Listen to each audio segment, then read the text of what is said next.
अब नेक्स्ट आ जाइए, अब हम तीन प्रॉपर्टीज पढ़नी है, आयनाइजेशन एंथैल्पी, इलेक्ट्रॉन एफिनिटी और इलेक्ट्रॉन नेगेटिविटी। जो इलेक्ट्रॉन एफिनिटी है उसको इलेक्ट्रॉन गेन एंथैल्पी भी लिखा होता है, ठीक है, एक ही बात है। चलिए हम एक एक करके तीनों टर्म्स पढ़ते हैं। सबसे पहले पढ़ते हैं हम आयनाइजेशन एंथैल्पी। क्या होती है ionisation enthalpy?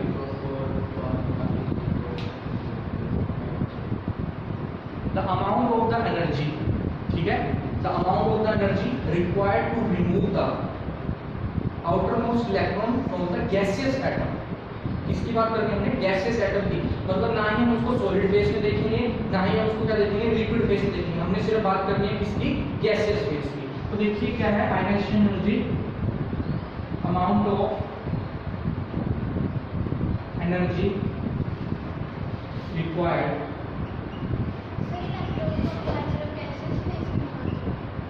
To remove the electron from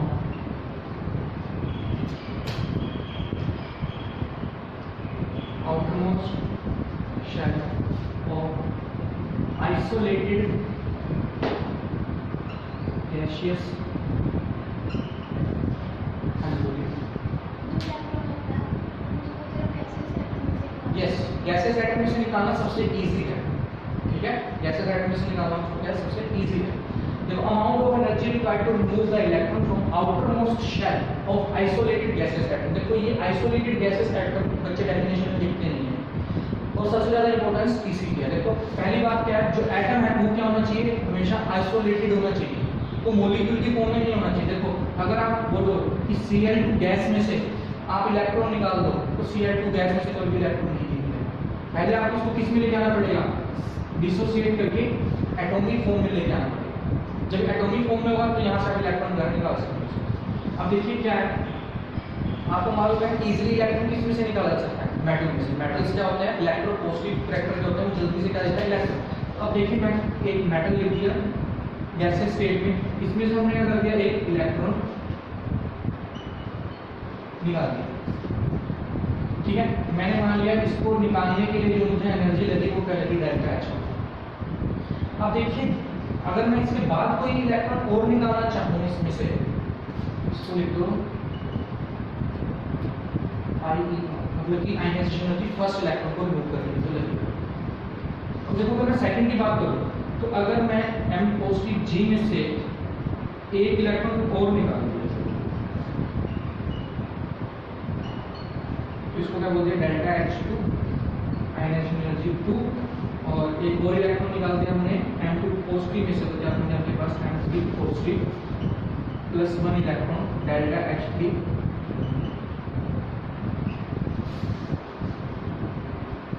अब बताइए सबसे ज्यादा एनर्जी किस वाले स्टेट में लगेगी, फर्स्ट में, सेकंड में या थर्ड वाले में। देखिए क्यों, पहले ये क्या था, आपके पास एटम था, न्यूट्रल था, जैसे आपने इसमें से एक इलेक्ट्रॉन निकाला था तो क्या बन गया, कैटायन। कैटायन बन गया तो रेडियस क्या होगी इसकी, छोटी। अगर रेडियस छोटी होगी तो इलेक्ट्रॉन निकालना क्या हो जाएगा, और भी डिफिकल्ट हो जाएगा। अब देखो अगर मैं सेकंड में इलेक्ट्रॉन निकालूंगा तो अब मैं क्या निकालूं, कैटायनिक फॉर्म से इलेक्ट्रॉन निकालने की कोशिश करूं। तो जब भी कैटायनिक फॉर्म से इलेक्ट्रॉन निकालना होता है तो उसमें क्या आती है, ज्यादा डिफिकल्टी आती है, क्योंकि एटॉमिक रेडियस क्या होती है, छोटी हो जाती है। अब देखो जब मैंने दूसरा इलेक्ट्रॉन भी चलो ज्यादा एनर्जी देके निकाल लिया, तो थर्ड इलेक्ट्रॉन में क्या होगा, और भी ज्यादा एनर्जी मुझे प्रोवाइड करवानी पड़ेगी। तो अगर मैं इन तीनों आयनाइजेशन एंथैल्पी का ऑर्डर करता हूं तो क्या आएगा, IE3 is much greater than IE2 is greater than IE1, ठीक है। तो आपके पास जनरल ऑर्डर ये रहता है। उसके बाद आपको सेकंड चीज क्या देखनी पड़ती है, इलेक्ट्रॉनिक कॉन्फ़िगरेशन भी देखनी पड़ती है। हो सकता है कि थर्ड इलेक्ट्रॉन रिमूव करवाने के बाद कोई नोबल गैस बन रहा हो, अगर ऐसा होता है तो जो थर्ड आयनाइजेशन एंथैल्पी हो जाएगी वो क्या हो जाएगी, लेस हो जाएगी, क्योंकि वो क्या होगा, इलेक्ट्रॉन देके क्या हो जाएगा, जल्दी से नोबल गैस की तरफ चला जाएगा। तो उस केस में आयनाइजेशन एंथैल्पी क्या हो सकती है, कंप्लीट होती है। तो वैसे जो जनरल ऑर्डर रहता है वो रहता है ये, ठीक है। लेकिन इलेक्ट्रॉनिक कॉन्फ़िगरेशन ये इंपॉर्टेंट पार्ट प्ले करती है कि क्या होगी, ठीक है।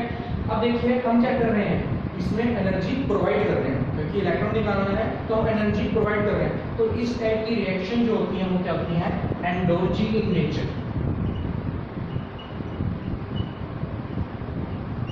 ये रिएक्शंस क्या होती है energic in nature. Energic in nature क्या होता है, जैसे एंडोथर्मिक होता है वैसे ही एनर्जिक होता है। एंडोथर्मिक को एनर्जिक भी बोला जाता है। एंडोथर्मिक रिएक्शंस वही होती है जिसमें हमें एनर्जी उससे सप्लाई करनी पड़ती है। तो ये वही है कि हमने अपने पास से एनर्जी सप्लाई करके इस तरह की ये रिएक्शंस क्या होती है एनर्जिक इन नेचर होती है। तो आपसे पूछ सकते हैं which of the following is energic in nature. आपको 3 केस दे देंगे, ठीक है। किसी में आपको इलेक्ट्रॉन ऐड करने वाले पार्टिकल दे देंगे और किसी में इलेक्ट्रॉन रिमूव करने वाला। जो इलेक्ट्रॉन रिमूव करने वाला होगा वो हमेशा ही क्या होगा एनर्जिक होगा, ठीक है, क्योंकि आपको उसमें एनर्जी सप्लाई करनी ही पड़ेगी। ठीक है, समझ में लगा यहाँ तक? पूछना है कुछ? यस,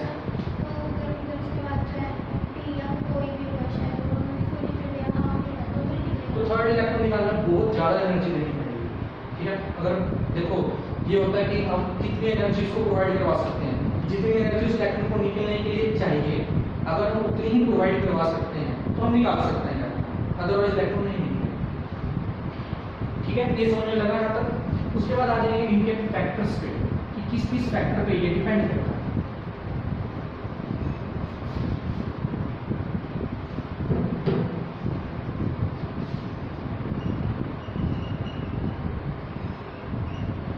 तीन फैक्टर्स पे डिपेंड करता है मेनली ये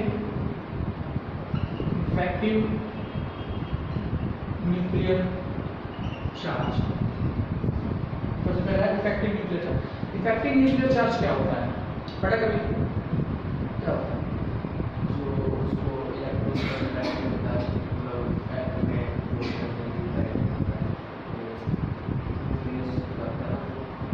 तो हम उसको सिंपली न्यूक्लियर चार्ज भी बोलते हैं। इफेक्टिव का मतलब क्या है? Outer most. सब में हम आउटर मोस्ट की बात करते हैं। देखिए क्या होता है, यहाँ पे आपके पास क्या है इलेक्ट्रॉन है, इसके इनर शेल में तो इलेक्ट्रॉन होगा। मान लीजिए इलेक्ट्रॉन यहाँ पर पड़ा। अब अगर मान लीजिए मैं इसको मान लेता हूँ कि यहाँ पे कोई इलेक्ट्रॉन नहीं है, मैं स्टैंडर्ड केस मान लिया यहाँ पे कोई इलेक्ट्रॉन नहीं है, तो ये क्या करेगा इसके बीच में क्या हो जाएगी फोर्स ऑफ अट्रैक्शन आ जाएगी। तो ये क्या करेगा अंदर को जाने की कोशिश करेगा क्योंकि अंदर से क्या लग रहा है उसमें पुल लग रहा है, ठीक है। लेकिन मान लीजिए यहाँ पे एक इलेक्ट्रॉन है, ये तो अट्रैक्शन हो रही है, लेकिन ये क्या करेगा इसको रिपेल करेगा। इसका मतलब क्या है अगर ये इसको अंदर की तरफ खींच रहा है तो ये इलेक्ट्रॉन क्या करेगा इस इलेक्ट्रॉन को बाहर की तरफ जाएगा। तो इसका मतलब क्या होगा इस इलेक्ट्रॉन पे जो पहले फोर्स लग रही थी जब इलेक्ट्रॉन नहीं था वो डिफरेंट होगी इस फोर्स से जो इलेक्ट्रॉन यहाँ पे है। समझ में लगा? जब पहले इलेक्ट्रॉन नहीं था तो सारा का सारा क्या था इस पे क्या लग रहा था इनर पुल लग रहा था। अब जब यहाँ पे इलेक्ट्रॉन है तो इस पे कुछ क्या लगेगा आउटर पुल भी लगेगा। तो इसका मतलब क्या होगा इस पे जो न्यूक्लियर चार्ज लग रहा है वो उतना नहीं है जो पहले लग रहा है, ठीक है। इसी को क्या बोला जाता है इफेक्टिव न्यूक्लियर चार्ज। मतलब कि इनर इलेक्ट्रॉन की प्रेजेंस में, सुनो, इनर इलेक्ट्रॉन की प्रेजेंस में आउटर मोस्ट इलेक्ट्रॉन पे न्यूक्लियस का कितना इफेक्ट है उसको बोला जाता है इफेक्टिव न्यूक्लियर चार्ज, ठीक है। इनर इलेक्ट्रॉन की प्रेजेंस में आउटर इलेक्ट्रॉन पे न्यूक्लियस का जो इफेक्ट होगा उसको क्या बोला जाएगा इफेक्टिव न्यूक्लियर चार्ज। समझ में आएगी बात? तो देखो क्या होगा, अब देखो न्यूक्लियर चार्ज और इफेक्टिव न्यूक्लियर चार्ज में डिफरेंस है, ठीक है ना, क्योंकि इफेक्टिव न्यूक्लियर चार्ज क्या है जो उस पर टोटल इफेक्ट कर रहा है। अब देखिए इसको दिया जाता है एक एक्सप्रेशन है Z effective is equal to Z minus sigma. ये इफेक्टिव न्यूक्लियर चार्ज निकालने का फॉर्मूला है। ये सिर्फ आपको ऐसे पता होना चाहिए, कभी कभी डायरेक्टली पूछ सकते हैं कि इफेक्टिव न्यूक्लियर चार्ज निकालने का फॉर्मूला है। निकालने के लिए नहीं पूछेंगे, सिलेबस में नहीं आएगा आपके बीएससी का टॉपिक, ठीक है। तो देखो क्या है जो यहाँ पे सिग्मा होता है, सिग्मा हम निकालते हैं स्लेटर रूल से। एक रूल है स्लेटर रूल।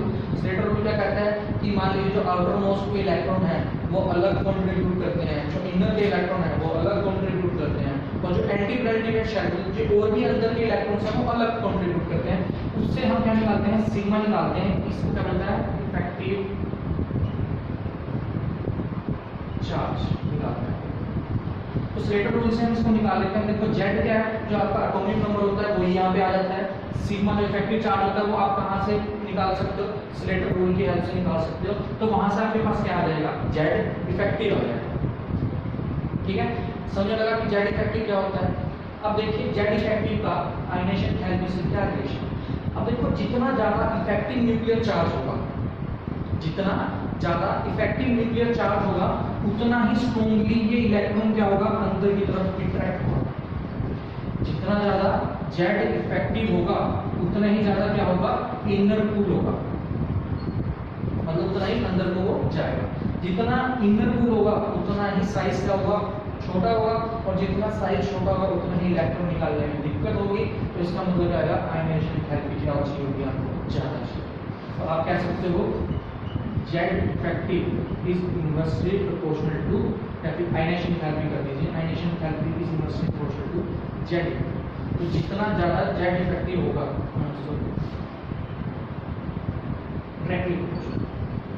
जितना ज्यादा जेड इफेक्टिव होगा उतना ही आपको आयनाइजेशन एंथैल्पी ज्यादा लगेगी, जितना जेड इफेक्टिव कम होगा उतनी आपको आयनाइजेशन एंथैल्पी कम होगी। ठीक है, समझ में लगा ये वाला पार्ट अच्छे से। नेक्स्ट देखिए इफेक्टिव न्यूक्लियर चार्ज का बताते हैं साइज ऑफ एटम। ये सिंपल सा है, ये आप भी बता सकते हो। जितना बड़ा साइज होगा इलेक्ट्रॉन निकालना उतना ही इजी होगा, क्योंकि न्यूक्लियस और इलेक्ट्रॉन का डिस्टेंस ज्यादा होगा। Size of atom third part important है, ये देखिए परसेंटेज एस्पेक्टर। परसेंटेज एस्पेक्टर पहले समझ लीजिए कि है क्या। देखो जितना ज्यादा परसेंटेज एस्पेक्टर होगा, जितना ज्यादा परसेंटेज एस्पेक्टर होगा उतना ही छोटा साइज होगा एटम का, और जितना ज्यादा छोटा साइज होगा एटम का उतना ही ज्यादा क्या होगा उसमें हाई आयनाइजेशन एंथैल्पी। देखिए ऐसा क्यों है, देखो आपको मालूम है दो ऑर्बिटल की अगर बात करूं मेनली एस ऑर्बिटल और पी ऑर्बिटल। आपको पता है एस ऑर्बिटल क्या होता है, स्फेरिकल होता है। एस ऑर्बिटल स्फेरिकल है। अब देखो अगर स्फेरिकल है तो सब तरफ से इलेक्ट्रॉन को जो पुल लगेगा वो क्या लगेगा सेम लगेगा। मान लीजिए यहाँ पे इलेक्ट्रॉन पड़े हैं, यहाँ पे इलेक्ट्रॉन पड़े हैं, यहाँ पे इलेक्ट्रॉन पड़े हैं, तो सभी तरफ क्या लगेगा सेम पुल लगेगा।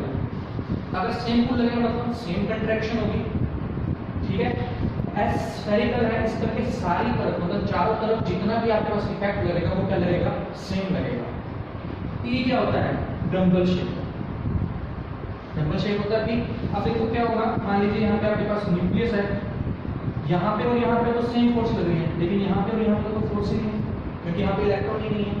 ठीक है, तो मान लीजिए जितना ज्यादा एस करैक्टर होगा उतना ही ज्यादा क्या होगा वो स्फेरिकल होगा। जितना ज्यादा स्फेरिकल होगा उतना ही साइज क्या हो जाएगा उसका छोटा हो जाएगा, और जितना साइज छोटा हो जाएगा उतनी ज्यादा आयनाइजेशन एंथैल्पी की जरूरत है। ठीक है, एस्पेक्ट ज्यादा कैसे हो जाएगा, देखिए हाइब्रिडाइजेशन देखिए कितनी टाइप्स की है, मेनली sp sp2 और sp3 की बात कर लेते हैं। ठीक है, इसके अंदर परसेंटेज एस्पेक्ट कितना होता है 50%, इसके अंदर कितना हो जाएगा 33% अप्रोक्सीमेटली लिख दिया है, और ये क्या आ जाएगा आपके पास 25%। ठीक है, तो अब अगर मैं बोलूं तो सबसे ज्यादा इलेक्ट्रॉन रिमूव करना किसमें से डिफिकल्ट हो जाएगा, इसमें से, क्योंकि इसमें परसेंटेज एस्पेक्ट क्या है सबसे ज्यादा है। परसेंटेज एस्पेक्ट ज्यादा है, साइज क्या हो जाएगा छोटा, साइज छोटा हो जाएगा तो इलेक्ट्रॉन निकालना क्या हो जाएगा डिफिकल्ट हो जाएगा। तो परसेंटेज एस्पेक्ट जो है इंपॉर्टेंट पार्ट प्ले करता है आयनाइजेशन एंथैल्पी। ठीक है, क्लियर हुई ये चीज, कुछ पूछना है तो हमने आयनाइजेशन एंथैल्पी पढ़ ली, तीन उसके फैक्टर पढ़ लिए, जो दो मेन फैक्टर हैं इफेक्टिव न्यूक्लियर चार्ज और परसेंटेज एस्पेक्ट। ये अच्छे समझ लेना, नहीं समझ में आपको पूछ लेना। उसका साइज ऑफ एटम भी तो आपको भी आता ही है पहले तक। क्लियर है, कर दो अब। चलिए इससे रिलेटेड क्वेश्चन लिखिए।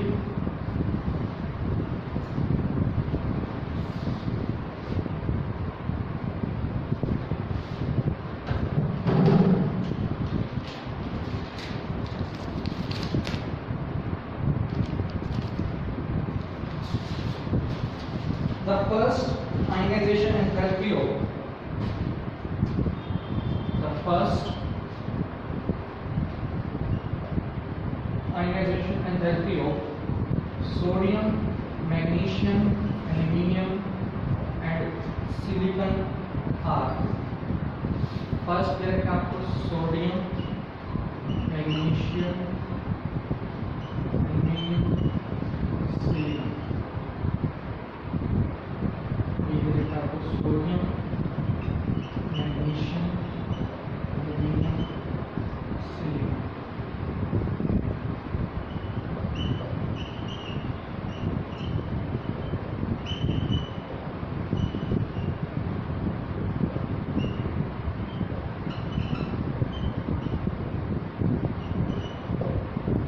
आपको इसका ऑर्डर करना है। लास्ट वाला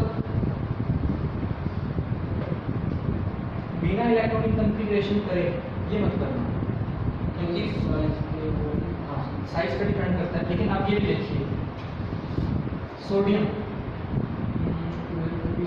2p6 3s1 out of last वाली प्रोसेस, ये क्या आ जाएगा 2p6 3s2 3s2 3p1 3s2 3p2। सबसे पहले क्या करना है, आपको इलेक्ट्रॉनिक कॉन्फ़िगरेशन लिख के देखनी है। अगर इलेक्ट्रॉनिक कॉन्फ़िगरेशन लिख के नहीं देखोगे तो गड़बड़ कर जाओगे। अब देखिए क्या है, इसको जैसे मैं एक इलेक्ट्रॉन निकालता हूँ तो ये क्या बन जाएगा n। n मतलब नियोन, नियोन मतलब नोबल गैस जो क्या होती है स्टेबल होती है। तो क्या होगा, इस इलेक्ट्रॉन को निकालने के लिए बहुत कम एनर्जी देनी पड़ेगी। मतलब ये खुद चाहता है कि मैं इलेक्ट्रॉन दे दूं, थोड़ी सी एनर्जी दोगे इसमें से इलेक्ट्रॉन चला जाएगा। तो इसका मतलब क्या होगा, इसको सबसे कम एनर्जी मिलेगी। अब देखो कहाँ कहाँ पे सोडियम को सबसे कम एनर्जी मिली है, इसमें और इसमें, यानी दो पार्ट को आपको यहीं पे काट लेना है। कौन सा, ये वाला और ये, क्योंकि इसमें सोडियम की एनर्जी ज़्यादा है। उसके बाद देखिए क्या है, मैग्नीशियम 3s2 है, s ऑर्बिटल क्या है इसका, फुल्ली फील्ड है, यानी ये पहले से ही स्टेबल है। ठीक है, तो इसमें से इलेक्ट्रॉन निकालना क्या हो जाएगा, मुश्किल हो जाएगा। अगर इलेक्ट्रॉन निकालना मुश्किल है तो इसको ज़्यादा एनर्जी चाहिए होगी। तो देखो सोडियम से ज़्यादा एनर्जी चाहिए मैग्नीशियम, ठीक है, सोडियम से ज़्यादा एनर्जी चाहिए मैग्नीशियम, ये दोनों यहाँ पे सेटिस्फाई हो रहे हैं। अब नेक्स्ट देखिए एल्यूमिनियम का क्या है, आपके पास 3p1 है। जैसे आप इसमें से 3p1 में से एक इलेक्ट्रॉन निकाल दोगे तो 3s2 बन जाएगा, स्टेबल हो गया, स्टेबल हो गया। तो इसका मतलब क्या है कि इलेक्ट्रॉन जल्दी देना चाहेगा। अगर इलेक्ट्रॉन जल्दी देना चाहेगा तो इसको क्या चाहिए, कम एनर्जी चाहिए होगी। देखो यहाँ पे देखो मैग्नीशियम को क्या है, एल्यूमिनियम को क्या है, मैग्नीशियम से कम एनर्जी की जरूरत है। यहाँ पे क्या दिखा रखा है, एल्यूमिनियम को मैग्नीशियम से ज़्यादा एनर्जी की जरूरत है। तो कौन सा आएगा, फर्स्ट। ठीक है, जहाँ पे क्या है, मैग्नीशियम को ज़्यादा एनर्जी चाहिए और एल्यूमिनियम को क्या चाहिए, कम एनर्जी चाहिए। ठीक है, सारे फैक्टर्स देखने पड़ेंगे एक करके। आप समझ में आ रहे हैं बात।